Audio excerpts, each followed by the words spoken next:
What's up guys, this is Aaron from Gear Up and welcome to another episode. It's been a while since I've seen you guys. It's probably been a month since I pushed something out, so it's really nice to be back. I'm glad to see you guys and your smiling faces here joining me.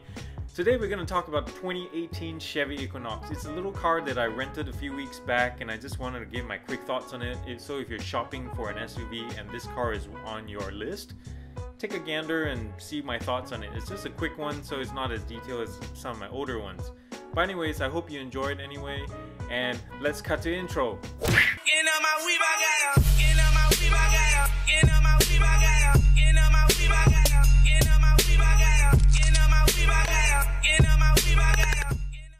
This is the 2018 Summit White Chevy Equinox in all-wheel drive LT trim. Design-wise, something feels off about it, doesn't it? It looks ungainly with those tiny roller skate wheels. So if you want to look respectable, you have to fork out extra for bigger wheels, which means you also have to pay more for replacement tires. Or are you going to be one of those cheapskates who drive around in the wet with pretend racing slicks? Yes. No, please don't. Now, frontal pedestrian crash regulations have made hood lines unnecessarily bloated, such as what you see here on the Equinox, so the designers tried to hide it with deep black cladding, which really doesn't work. But otherwise, the shape retains cues from the last two generations, but now it's as big as last generation's Ford Explorer. Yikes! The rear quarter panel looks like it's all glass so you can see better out back, right? Wrong! It's more C-pillar than glass actually, so it doesn't do any favors for rearward visibility. I've said this before and I'll say it again. Capless fuel tanks are the best thing since sliced bread. The novelty at gas pumps never gets old, at least to me. The tidy snout shares the corporate grille just like the Cruise next to it. Okay, now let's slowly close in for a better look of the bug splattered bumper. Yes. HID main beams are supplemented by pretty attractive LED daytime runners. Let's take a look in the back. The rear seats split 60-40 and drop to make a nice flat load surface with a trunk. So cool! In fact, you can set up a large sleeping bag back there in case you get kicked out of the house. And here we find an integrated armrest with two cup holders for really short arms, especially when you have cups in those spots already. Air vents and upright sitting positions help make the rear passengers' lives comfier, especially when the interior color reminds them what it's like to live in a coal mine. Even in the LT trim, there are seat folding releases in the back for your convenience, among other things. Between the clear and simple dash gauges and the steering wheel column, I found a nook where I can securely place a cell phone or my Nexus 7. So I think we may be onto something here, perhaps a cradle for your electronics to replace your gauges? I'm happy to see actual dials for the temperature and fan speed controls. They have decent resistance, and same goes for the volume dial on the head unit. A quirk I found was the number of taps it takes to turn off the display completely. I counted 4 from the home screen, and after I screamed bloody murder within, I realized that you could do the same thing by holding down the power button for a few seconds. Duh. If we shift our gazes up a little, you see the overhead LED map lights, or as it's better known in today's context, the "where's my lip gloss in my purse" searchlights. Above those life-saving lights is the ubiquitous sunglass holder. I found this cool feature when you flip open the vanity mirror flaps in the sunshade. Now check out how the 6 LEDs gradually brighten, and I can think of one good reason for this. Now, imagine flipping a traditional vanity light flap open at night. That instant flash of light will instantly blind you, so having the bulbs gradually increase in brightness will help with night vision. Pretty cool idea. The Dampened Glovebox is large enough for a small stash of Girl Scout cookies. Here's another quirk of the Equinox. The wiper motor seems pretty anemic. For example, say sometime during a heavy downpour, a truck traveling in the opposite direction goes over a large pool of water and instantly covers my windshield, and I quickly reach for the wipers and use single swipe in hopes of rapidly removing all that water. But nope, the Equinox's wipers are so slow that I stay blinded and I crash and die in a ball of flame.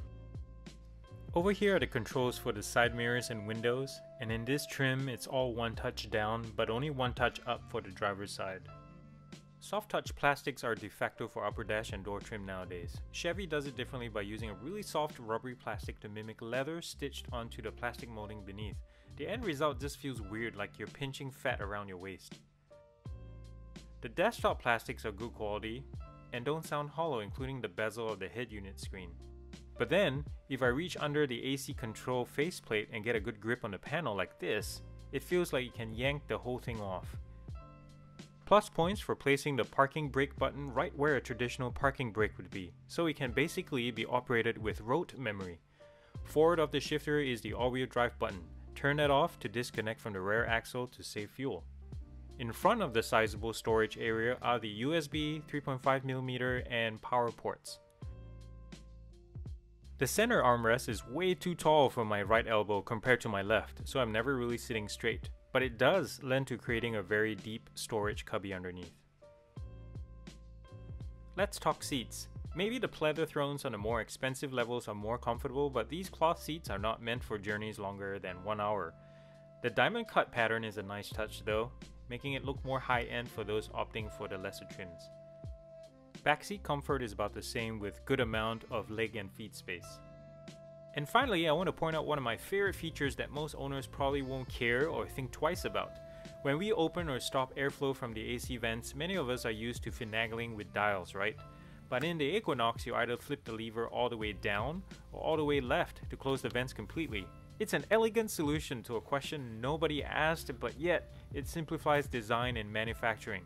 Totally cool in my book. Well, that's it guys. I told you it was going to be a quick one, but I hope you enjoyed watching it anyway, just as much as I always enjoy making this for you.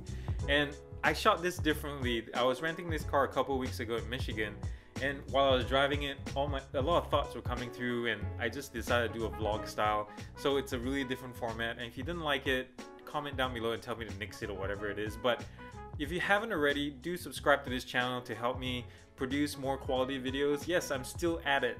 I haven't published anything in a month or so, but I've been busy, some life changes too. I got a new job, I'm a full-time missionary.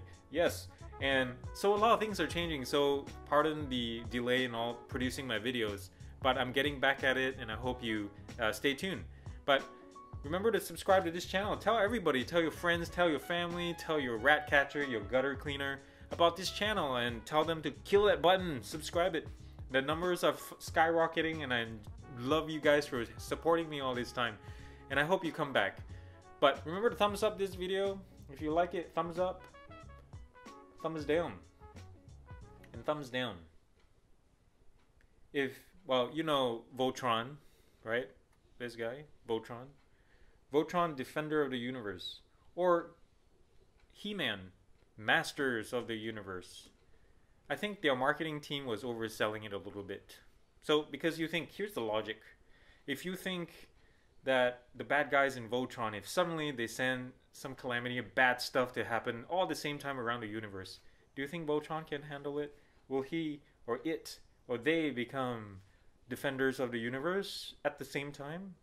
Or can He-Man in his tight undies go to all corners of the universe and stop Skeletor if he had done stuff all around the universe exactly at the same time? No, I don't think so.